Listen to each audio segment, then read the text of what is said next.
Hey everyone, welcome back to another episode of the HEMA pandemic live stream class.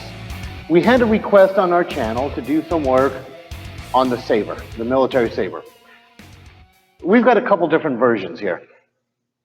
This is a 1796 pattern military Saber from cold steel.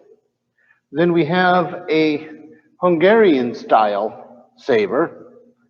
And you can see the difference in the width and the size of the blade. So these are two different styles of sabers, and because there's a distinct difference in the weight between them, they will fight a little bit differently. Today, the one I want to talk about is this one, however, the 1796. The manuscript that we study from here at DEMAS is written by John Taylor, published in 1804. Napoleon took over France, and the whole Napoleonic Wars began in 1803. This was published in 1804. So this is an Englishman that was engaged in the Napoleonic Wars. So this is a guy that used this. His manuscript covers the saber, the spadroon, and the broadsword. We're going to talk just a little bit today about the saber and touch just a tiny bit on the broadsword. But with the broadsword, I do want to make one caveat. I don't have a broadsword here. So I'm using a Scottish backsword. Not quite the same, but it'll allow us to practice and do the same kind of thing. What I want to talk about today is 3 guards, 3 cuts, and 3 actions. The first guard that we're going to do is called medium guard. And what John Taylor says with medium guard, you hold it like this with, he calls this the iron strip, or the stirrup. Has several different names. I'm going to call it the stirrup. The stirrup, right directly below the point, and he says this guard is seldom used, if ever, but only when you don't know which side they're going to attack to, because it gives me little to no protection at all. So this is just a guard that I'm going to start in because I'm not sure where he's going to go. Then from medium guard, we're going to leave our elbow tucked in. You'll notice when you look at my hand, you cannot see my elbow because it's directly behind my hand, which is directly behind my stirrup. When Taylor talks about holding the sword, he says you should hold the stirrup right over the middle knuckles of your fingers. And then when you are striking, you're leading with the middle knuckles of your fingers. That does a couple things. One, that gives my hand protection. And the other thing it does is it lines up the edge with the long bone of my arm. So when I cut, my sword is in line with my arm. If I hold it so that I'm just at the stirrup is over the first, when I hold it, you'll notice the edge is not quite in line with my arm. It's actually just a little bit behind my arm. If I grab it and hold it like a hammer, now it's really off. So I want to make sure to hold the stirrup over the middle knuckles of my finger. This guard here is what he calls outside guard. And Taylor says you can tell a beginning saberist because they'll not move their arm, but bend their wrist, and they'll get this position. However, with a lighter weapon in the Hungarian style, that's what they do. But when I'm fighting with this big, heavy wrist breaker, I don't want to do that because that's slow and it puts me in a weak position. So from medium guard, I leave my elbow there and I turn out my hand to outside guard. From outside guard, I'm going to go back to medium guard and then bring my arm across. So now I'm in inside guard. My hand is low, My forte is in front of my sternum, giving me that defense that I need. Medium guard, outside guard, inside guard. From there, the last guard we're going to do today is St. George. And from inside guard to get to St. George, I'm going to drop my point forward, bring my hand back, so I'm looking directly under my sword at my opponent's head. One of the common mistakes that people make with the saber or any sword is that when they go to St. George, you'll hit me in the head, I'm not going to move. Yes, sir. When they go to St. George, they hold it up here. And this is especially dangerous with a saber because of the curve. And if he just pulls his hand down a little bit, it slides right off. And he doesn't need to move as much as he would if he had a straight blade. The curve actually helps him leave my blade. So when I do St. George, I want to hold it so I'm looking just under the sword at my opponent's face. So now when he hits me in the head and I go here, that's all I get. And if he pulls down, it's very difficult for him to get off of my sword because he has to pull back. One of the things Taylor says is that St. George is not for lying under my opponent's blade, only for stopping it. What that means is if he throws that cut at me, I'm not going to do this and then stay there because he can just push right through that or leave me or do a myriad of things. So St. George is only to find their blade and then you move out of it as soon as you've stolen the force and the energy from their blade. So once again, our guards are medium guard to outside guard. When you're practicing this, make sure your wrist is straight. We don't want any bend in the wrist. It's as if I were hitting a punching bag. I punch my dummy. If my hand is even a little bit bent, it folds and I hurt myself. So I need to make sure that I've got that straight line. My sword is no different.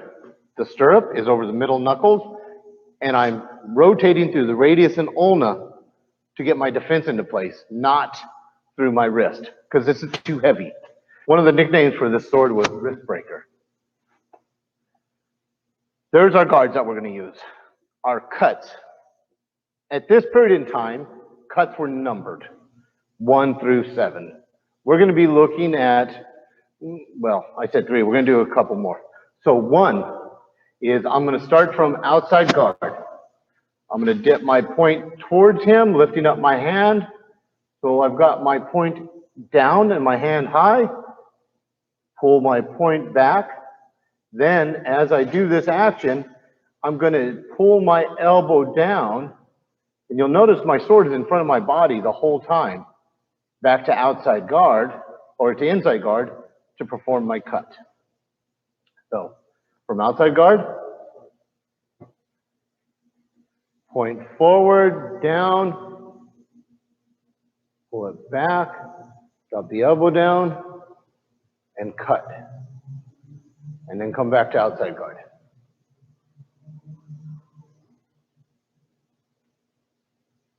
There's my cut 1. Cut 1 is descending from my right side to my left side.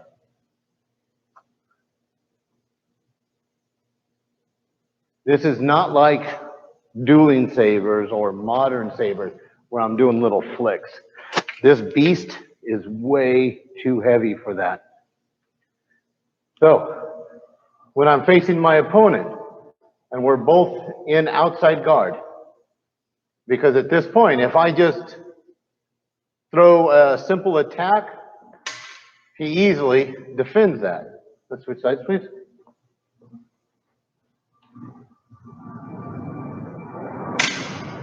Easy peasy. So instead, from here, I bring my point at him. Go ahead and defend it, okay? And then I can cut to the inside. I'm still doing a cut 1. It's descending from my right to my left side. Coming in at his left side, but it does not need to be his shoulder. Once he's made a cover, I can choose my target. So once again, from both outside guard, point forward, and then I can just cut to the inside. We cut in this fashion for a very specific reason. What if he doesn't defend himself? What instead if he countercuts me? So give me just that pop out. Okay. As soon as I drop down. This is another guard that we didn't talk about, which is hanging guard. And then I can leave it and countercut. We have a drill that we can work on, and this is a flow drill. So we'll do that same thing, and as I'll launch my attack, he'll just countercut me. And I've got that defense there, and then as I drop it down, he pulls back. Now, did you hear that click, click? That's because I hit his stirrup, which means he has it in the right place, and it's over his knuckles. If he was holding it incorrectly, can we do that again? Yes, sir. I come through, he countercuts me, I cover that, and I take his knuckles right here. Whereas if he's holding it correctly, his knuckles are protecting it. Let's get closer. I want them to see this. So hold it incorrectly. He's here, and it just takes his knuckles right there. Switch sides with me. And there's the cut to his knuckles. If he's holding it correctly, and he does that, by the time I get to his knuckles, pull your hand back. He's moved the target out of the way. Hold it incorrectly and do that same thing. And I take his wrist. It's so important that you hold your saber correctly. This is not a lot of protection, but it's enough. And it's important that we learn that so we don't need to panic when there's a strike coming in towards our hands. Because it's all there as long as you use it correctly. So let's do that again. We're both an outside guard. I bring it towards him. He countercuts me here.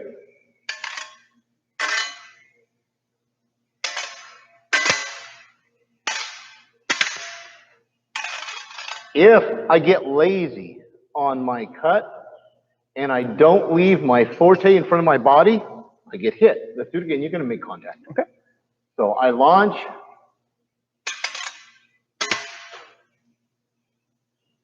Because I was not protecting myself with my forte. That's a cut one. Cut two is descending from my left side to my right side. And the way I'm going to do that is I'm going to start an outside guard again. I'm going to dip it down, pull it back just like I did. But this time, instead of pulling my elbow in to get my sword back to my point back to my right side for a cut one. As I come through here, I pull my elbow down, and that gives me a cut two. So let's do the same drill. Okay. This time, go ahead and defend yourself with your sword. Yes, sir. So we're both an outside guard. He comes through, and I countercut his wrist. Or not countercut, I cut his wrist, or if I step with it, with a lunge, let's go real slow. Mm-hmm. And I can make the strike. So cut one, descending from my right side to my left side. Cut two, from my left side to my right side. I didn't touch your hand, did I? Nope. Good. So cut one, cut two. Cut three is a rising blow from my right side to my left side. Cut four is a rising blow from my left side to my right side. I don't want to spend a lot of time on those because the third cut I'm going to do today is a cut seven. And the cut seven is straight down on his head. So if we take, let's go ahead and I'm going to do cut two. Yes, sir. Parry it with cover with my thrust, cover my thrust, and then cover my two. You're breaking your wrist. Thank you. Let's do that again. So we start here, You'll notice another thing that's happening here. Let's do it again and we'll stop as soon as we make contact. Yes, sir.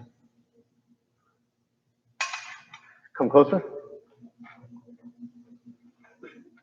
We're not doing this hard chop into edges. He's putting that in the way and I'm sliding off of it. I am not creating saw teeth on my sword if I do it correctly. So there's cut 2. Cut 1. He covers the inside and he goes to cover the outside again, and I can cut through and take his arm, or with a lunge, take him in the shoulder or the face. If he does nothing and I begin this action, I'll just turn it my cut into a thrust. And that's why it's important for him to actually respond to what I'm giving him. If he doesn't, I can still attack him. Let me move this real quick. So there's our 3 cuts and our 3 guards. The next thing I want to talk about is drilling those. So I'm going to do cut 1. You're going to do cut 7. Okay. All right. So defend against my cut 1. Mm-hmm. And then cut 7. Now, don't move. Go ahead and take your sword off. I was not thinking. I should have only gone to here because that's all I needed to do. Let's do that again. And then as soon as that happens, I'm going to dip it down and do another cut 1. So again.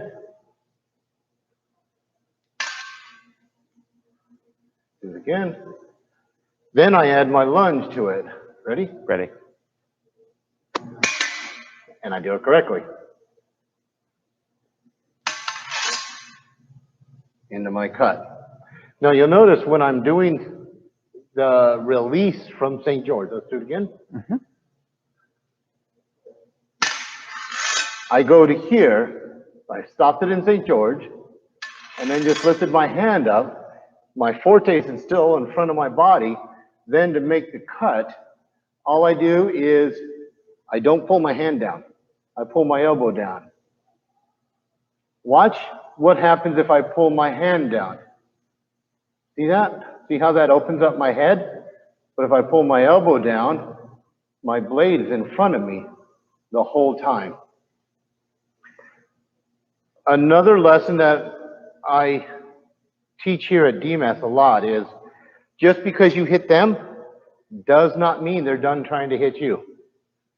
So you need to make sure that you always have your blade between their blade and your body. Here at the school, we call that the true cross.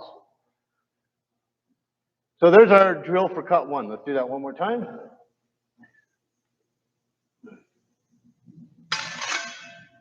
Into the blow. When I do drill 2, you're going to cover in outside guard. Yes, sir. So I thrust, he goes to inside guard, and I get that strike. Do that again. So there's that. Now, as he does his defense, he's going to turn that into a cut 1 at my neck. This could be a cut 5, which is a horizontal cut, but we're going to keep it as a 1 since that's the one we talked about. From there, he countercuts into me. And there's his counter strike. Let's do that again. Okay, one more time.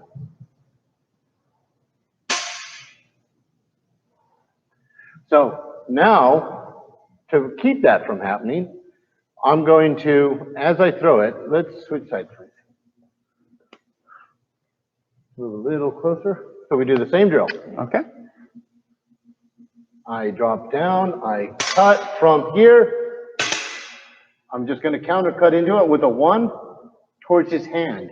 And it's important that I'm targeting his hand with this, because that allows me to manipulate where on his blade I strike. I'm defending myself, but this defense is almost more of a counterattack for defense as opposed to just a defensive action. Let's do that again.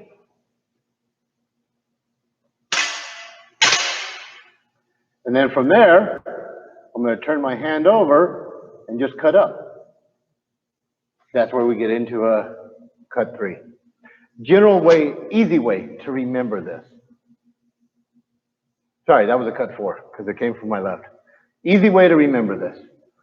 From my right side are odd numbers. 1, 5, 3. From my left side are even numbers. 2, 6, 4. So from my right side, I have my odd numbers cuts. From my left side, I have my even number cuts. Just simple, easy way to remember it. Let's go and do that drill again. I throw. Now you see how far his sword moves down. Watch what happens if I make this a defensive action, not a counter action. Ready? Ready.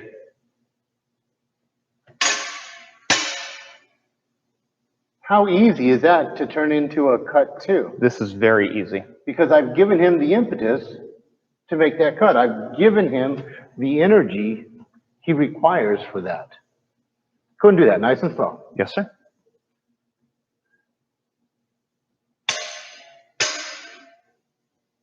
And it just drives right through. Do that again. This time I'm going to do a counter cut, offensive as opposed to defensive. Yes, sir.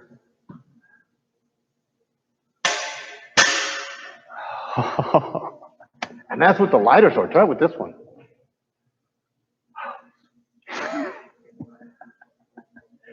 So we come through. Look how that just leaves me here, ready for my action. So there is a distinct difference between doing a defensive action defensively or doing a defensive action offensively. And we all have heard the adage, a good defense is a good offense. And it's true, especially in sword fighting, because that's going to disrupt their time and their placement. There are movement drills for cut 1 and cut 2. And I'm going to do this just to here so you can relax for a second. Yes, sir. So I do a cut 1, my hand moves, my foot moves, I drop down, I cover myself. There's a cut 1, back to outside guard. If he countercuts me, I bring it down. As I'm here, I just return to St. George, dip my point down, and continue my cut 1. So the difference is with no counteraction, there, with a counteraction, there. That's the difference. Then when I have a cut 2, I begin the same way, and then I bring it back to inside guard. Again, to inside guard. You'll notice at no time when we're doing these drills are we stopping the sword. What is stopping the sword is either his weapon or his body. I am not stopping the sword. He is stopping the sword. And it's important to understand that, because if I try to do that, I can really hurt myself, my arm, my shoulder, my back.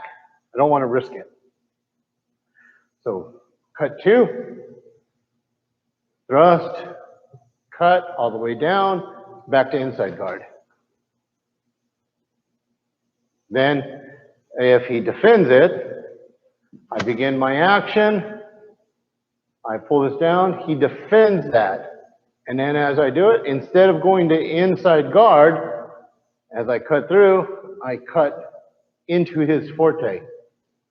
Then turn my sword flat and countercut. So that would be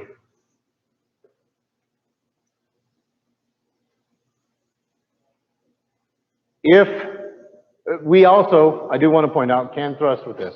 If we get into contact, so close your line.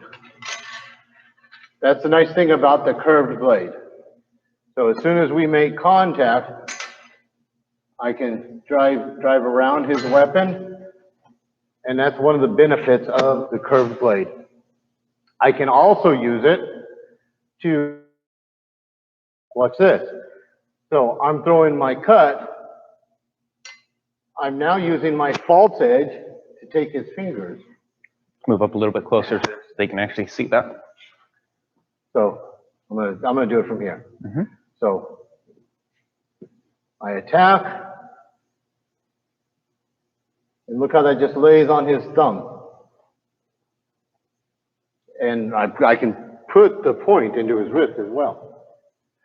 The next thing I want to talk about, and this is something Taylor talks about, he calls it bearing. Bearing. And that's when I'm putting pressure on my opponent's blade. So I come through and I throw a cut 2. And he defends it. Right? Now, from here, I lunge, and now I've got the power to cut through. The bearing is done with the lunge so that I move his foible. No, I want to change the way I say that. So that I move my forte onto his foible. And it sounds like the same thing. So I move his foible to my forte.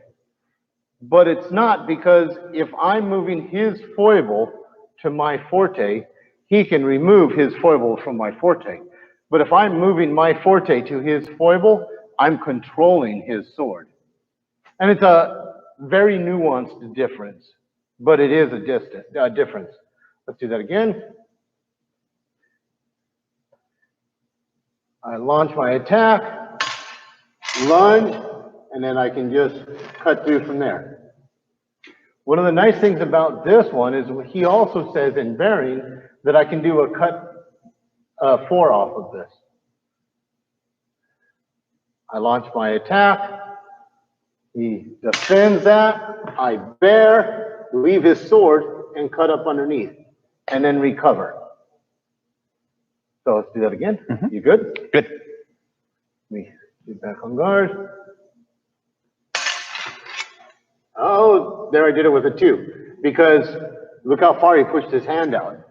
Why? Why did you push it out? Because when you took your forte to my foible, the pressure back, I want your sword away from me. So my instinct is to push your blade away. And because his blade went so far out, it was very easy for me to just leave his blade and cut right back through.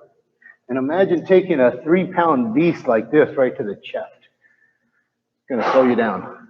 Definitely. Let's do that again, but to this side. Yes, sir. Ready? Ready. Now there's my lunge. I bear. Then, now see how his sword is still by his face? So I'll leave it and come underneath and then recover. If he pushes the sword away, let's go back on guard.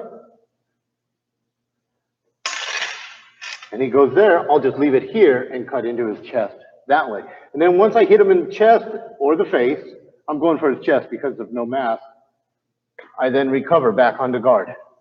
And you'll notice I'm back weighted on this.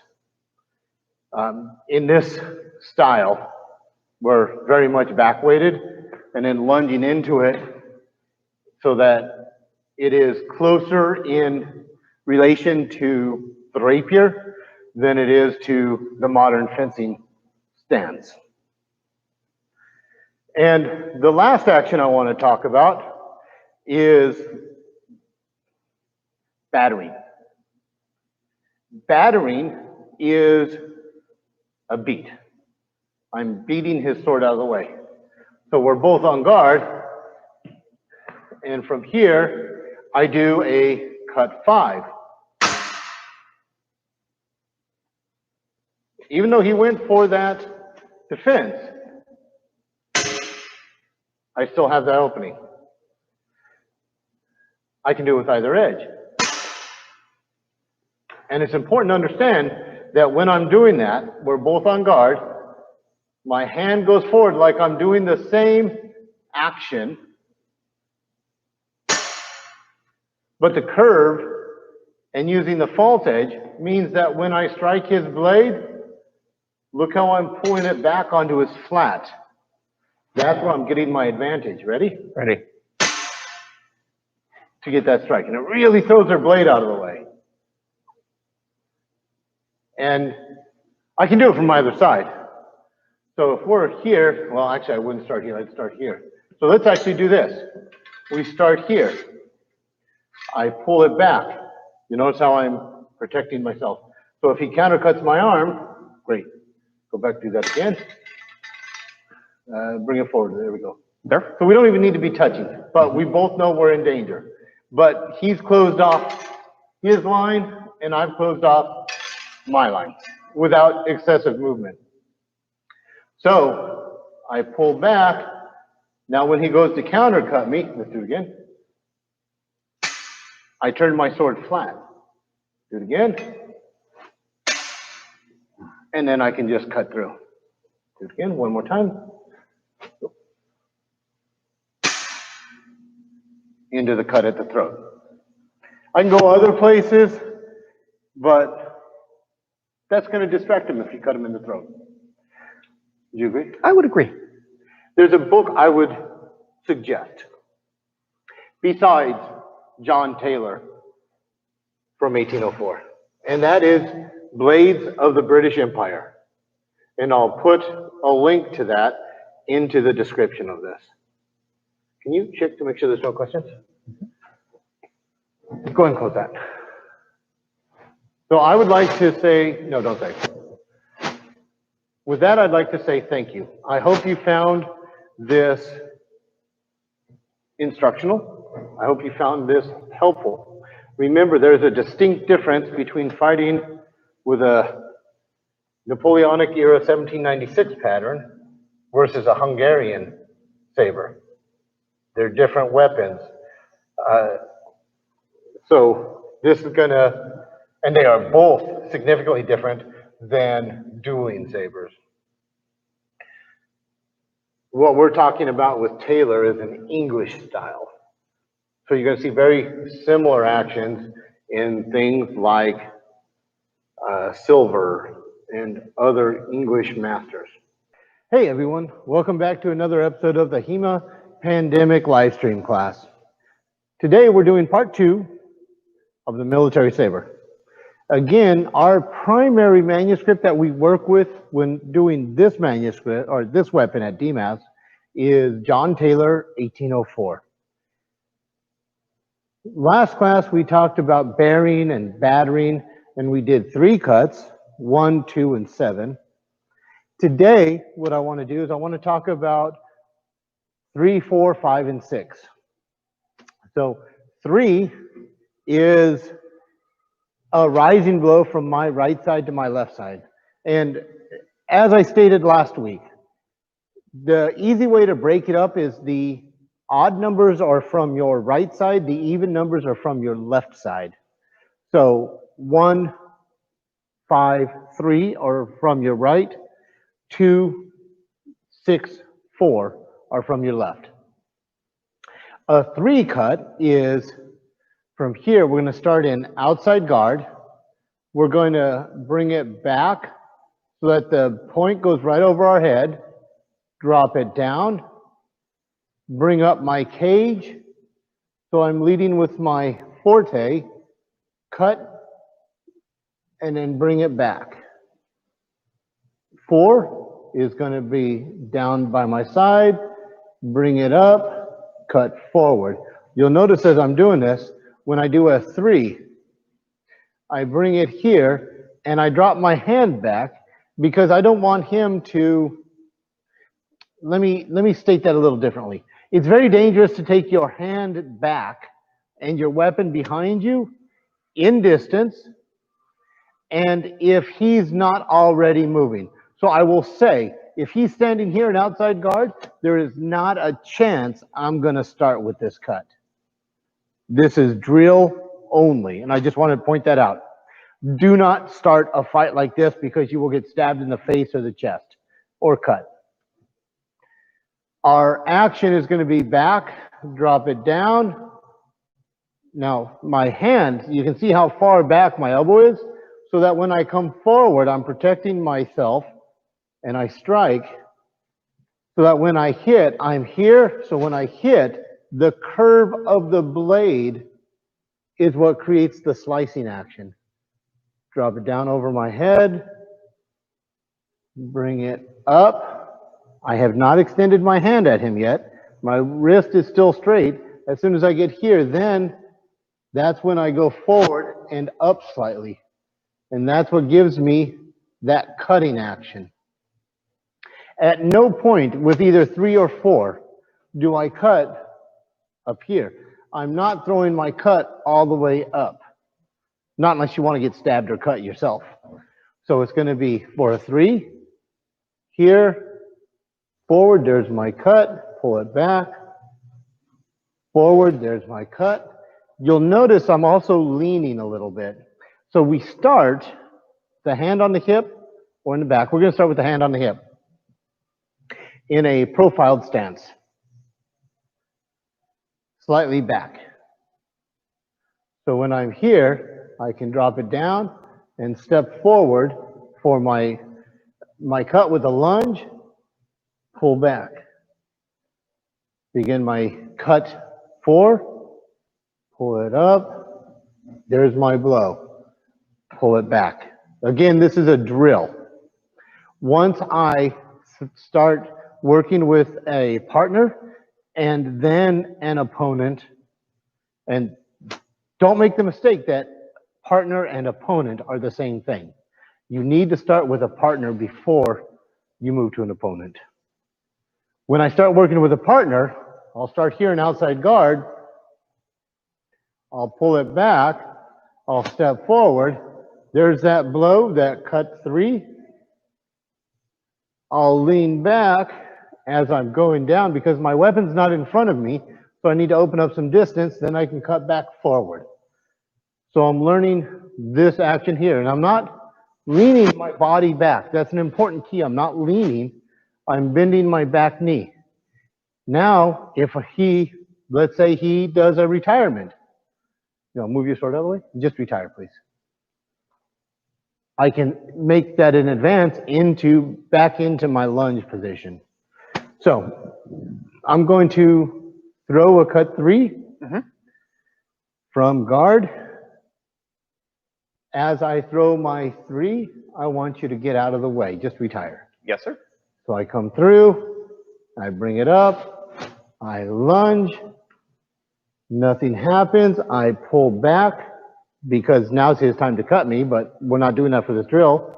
Then as this comes back forward, I turn it into an advance. And there's my secondary cut. So that's 3 and 4. 5 and 6 are horizontal. 5, again, being an odd number, is from my right side.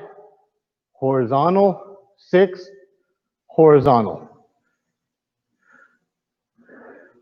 John Taylor does not tell us where to target these. However, there's a book called Blades of the British Empire. And this book is letters home from soldiers serving in the Indian campaign. And it's a really interesting book because it is firsthand accounts of people that use this weapon in life or death situations. And the way I look at it is, who am I to say, well, no, you should do this with this weapon, because I've never been in that situation. The reason I bring up Blades of the British Empire is that when I teach 5 and 6, 5 is at the belly. So it's a cut across the belly. 6 is a cut across the neck. I can do 5 at the neck as well, but when I do that, so I want you to watch this shoulder. Back up a little bit so I don't hit you, please. When I do that, if I do a cut at the neck, see how the shoulder comes forward and that hand comes forward to cut across? And it's just an awkward place. However, if I cut at the neck from my left side with a 6, my shoulder stays down. If I cut at the belly with a 5, my shoulder stays down. If I cut at the belly with a 6, my shoulder stays down. In this book, Blades of the British Empire, there are officers writing letters home, fighting against the Sikh warriors, because they have the turban and a helmet under that and all the clothing. They found that they could do a 7, but it didn't do a whole lot of good. I could do these cuts across the belly, but it didn't do a whole lot of good. The only way that they were often able to put a Sikh warrior down was to take his head. And that's why I believe 6 is done at the neck. There's another piece to it. If my opponent goes into inside guard, and I'm doing a 5, he's got that defense, but it's very difficult for me to go underneath it without taking that point to the face or to the arm, is if he does what's called a slip. And a slip is just pulling that foot back. So if he covers in inside guard and I try to go low and he slips, I've now just given him my arm and I'm out of range. However, if I do that cut at the belly or at the neck, there's no way I'm going to get through it. If I cut here, he can defend, I can turn it into a thrust, I can come down, I can take his leg, he can slip, as I said, but because I've learned how to recover, go ahead and cut my arm, that's where I get into my other cuts. So, with a 5, a horizontal cut, my target is his belly. If I try to cut at his belly with a 6, he goes into outside guard.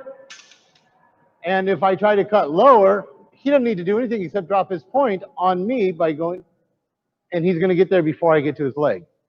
So it's hard for me to safely get underneath his cage, his hilt, with a 6. However, if I do a 6 at his neck, I hit his foible and I can cut through. So even if he goes here, and if he goes up to raise it, that's when I drop it down to do a horizontal cut at the stomach or the leg. 3 is a rising blow from my right side to my left side. 4 is a rising blow from my left side to my right side. 5 is a horizontal cut at the belly, or as they were saying in this period, girdle stead of my opponent. 6 is a horizontal cut at the neck of my opponent. 7 is straight down. So a drill we have is I attack with a 1, my partner defends with inside guard. He countercuts me with a 2. I go to outside guard. Well, no, stay there. Because then he can just push right through me, right? So that's when I go from outside guard to St. George into a 7. Let's do that again. I throw a 1. He covers. Nope. Yes, sir. Let's do that again. I throw a 1. He covers. Down into the head. Again. I throw a 1. And into the head.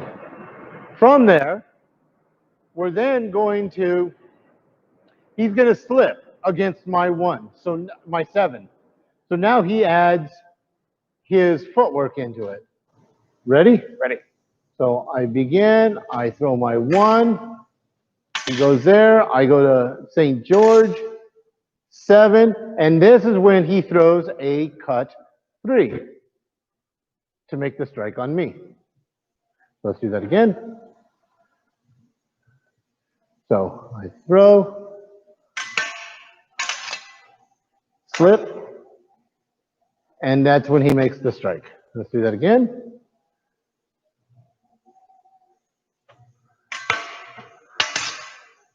Slip, and there's that cut. That slip takes him out of the way of my strike, but it does not take my arm out of the way of his countercut. He's not trying to hit me in the torso now. He's doing a countercut to my arm with a 3. Do it again. Ready? Ready.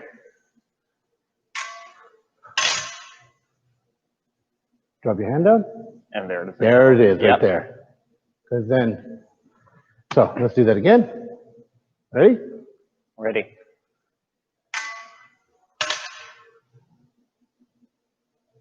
And we want to be very careful with this, that 3 does not turn into a 5.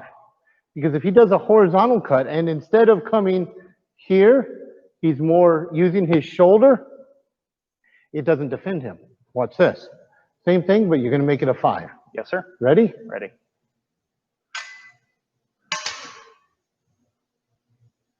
Yeah, I got hit. I lost my fingers.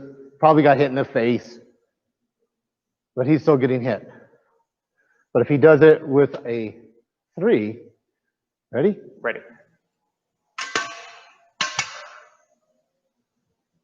That angle is what takes my hand out. And he can still protect himself with this cut because when he hits me on my 7 and he's here, he's taking my hand this way.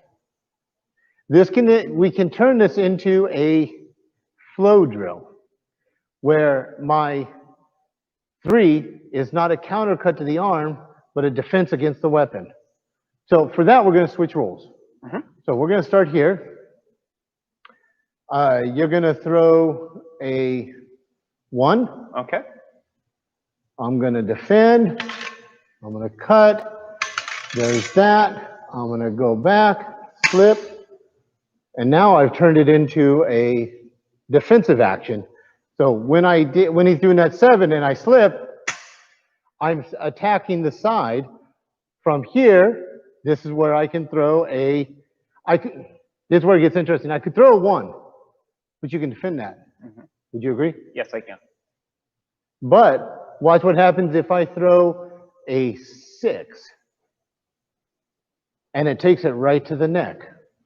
So that's going to be our drill for this one. So we'll switch around. He launches his attack. I cover. I countercut. He drops down. And then 1, 2. So I'm defending on my slip. Let's do that again, please.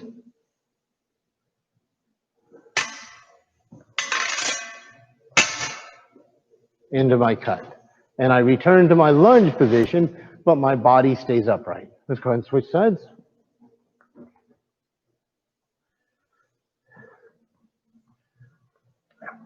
Okay, ready? Ready.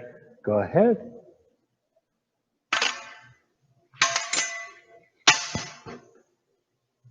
Now, what I want you to do is no faster. I want to revisit something here that I've talked about in a lot of classes. Don't train falsely.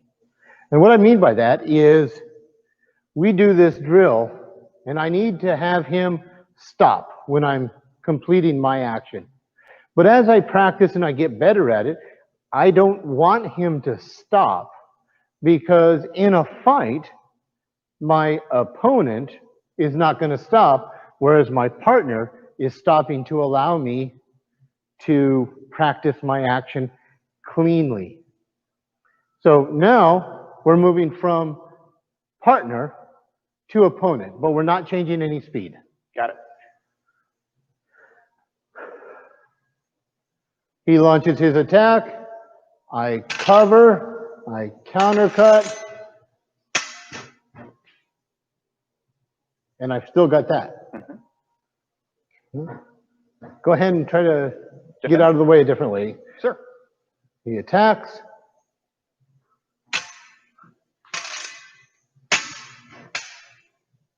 Now I've got that. And I was able to see what he was doing because I saw his elbow come up. So I knew I needed to move lower. Let's go and do that again.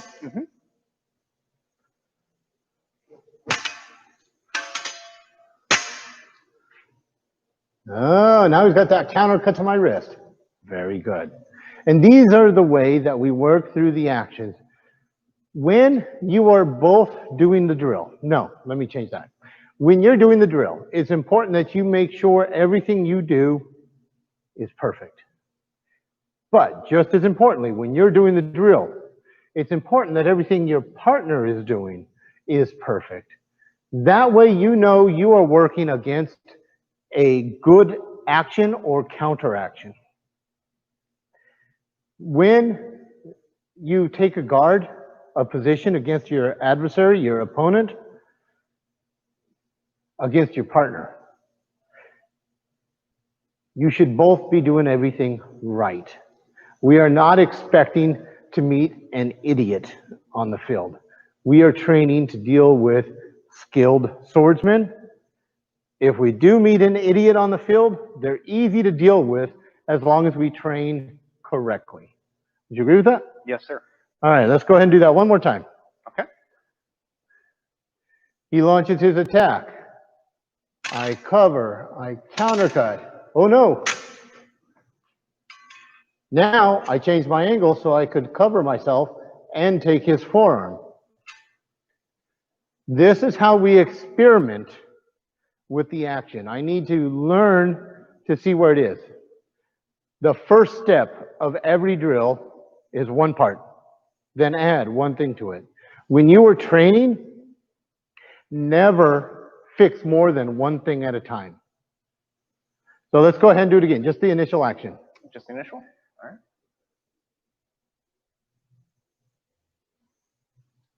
Great. Go and do it again. Don't break your wrist. Yep, I just felt that. Great. Go and do it again. I'm going to defend it. And then I'm going to win it. Go and do it again. And then I win it. Now you notice that when I'm winning my part, I'm just rocking on my knees. I'm not moving my feet at all, which means he has a longer time to move because of his footwork. But then he's going to defend and win. So he launches his attack.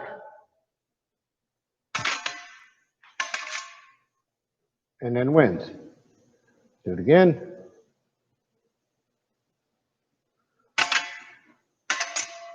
And wins. Now, I'm going to go with option 1, which is a countercut to his wrist. So we'll do the same thing. He attacks, I cover, I countercut, I step out of the way with a slip and take his wrist. I don't want to do that because of the nicks. Appreciate that. Please don't slide on the Will edge. do. Let's do it again.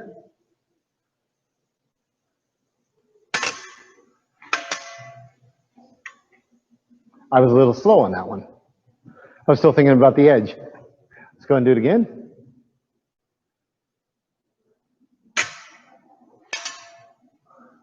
And there's that countercut to the wrist.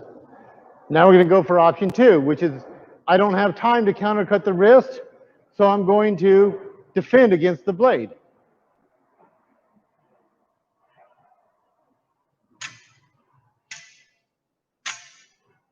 And into my countercut. Do it one more time.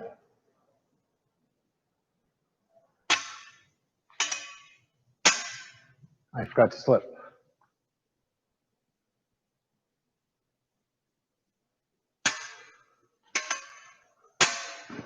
And there it is. Then from that, we're going to move into where he will slowly go to defend it. And I need to learn to see what targets are available to me. So go ahead and defend yourself. Okay. However you wish. Nice and slow.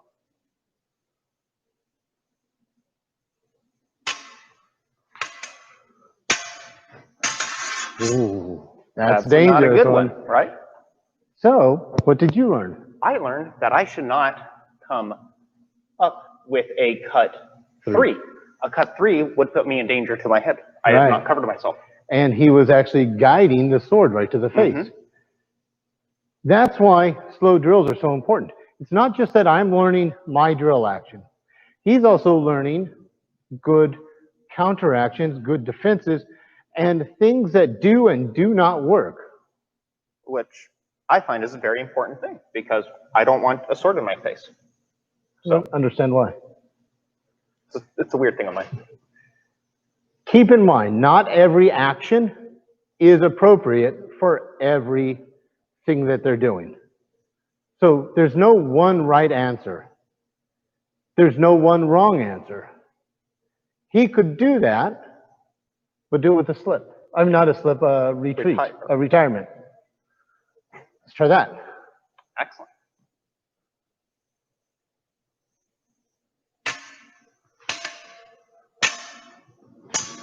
Now you got plenty of room. But can you counterattack me from there? No.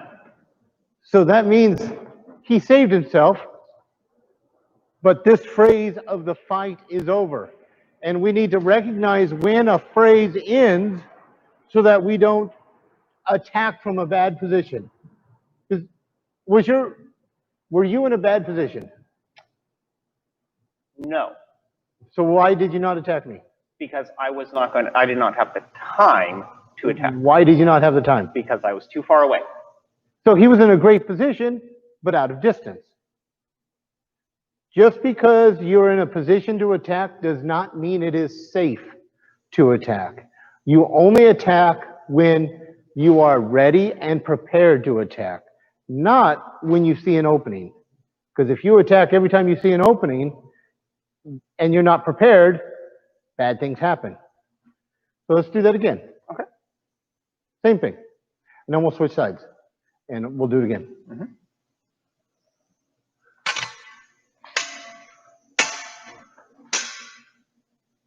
And then I'll recover. So let's go ahead and do it again. And this is the drill I want you to practice. So, I'm too far away. Check measure. Checking measure. Nice. Okay, ready? Ready.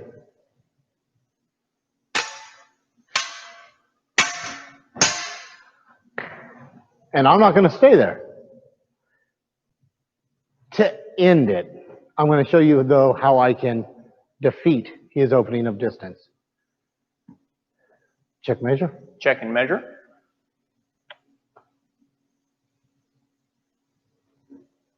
Great. He launches his attack. I cover, I cut, he defends, I flip, I cut, I gather. Now I'm back here. So when he attacks me again, and I'm in range. And my action was the gathering of my back foot. Because I was here, put your point on my chest, please. And this is an important thing about the gather. What did I not do? You did not come closer to my point. You did not move forward. I didn't do this. Go with me so I don't hurt myself. I did not do that. That gather is the gather that will get you dead. So when you gather, your upper body doesn't move. Otherwise, you are bringing his target closer to him and just making it easier for him. Go ahead and do that again, please. Check measure. Check and measure. Nice. Ready? Ready?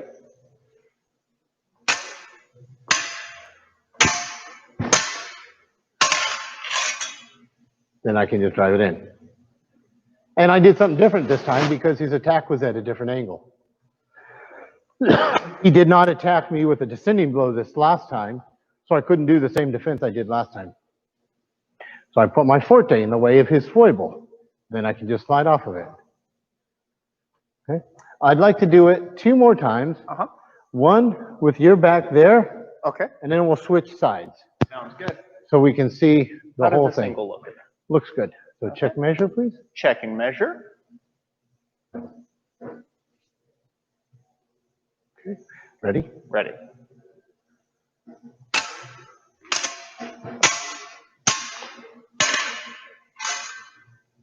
And then I'll take a different target. Why did I not go for your head? Because I could cover my head very easily. Yeah, because we've already done that. Yeah. Or I leave my wrist because he's down there. But when he's there and I go here, how much more difficult is it for him to get his defense into the way? Let's switch sides. Okay. Check and measure. Check and measure. Ready? Ready.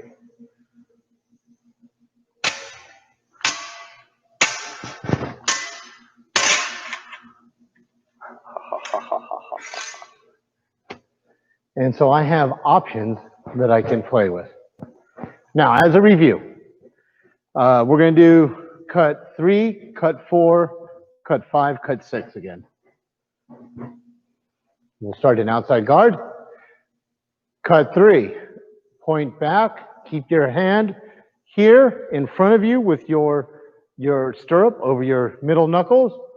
Drop your point back, lift up, extend out. Again, you're leading with your stirrup.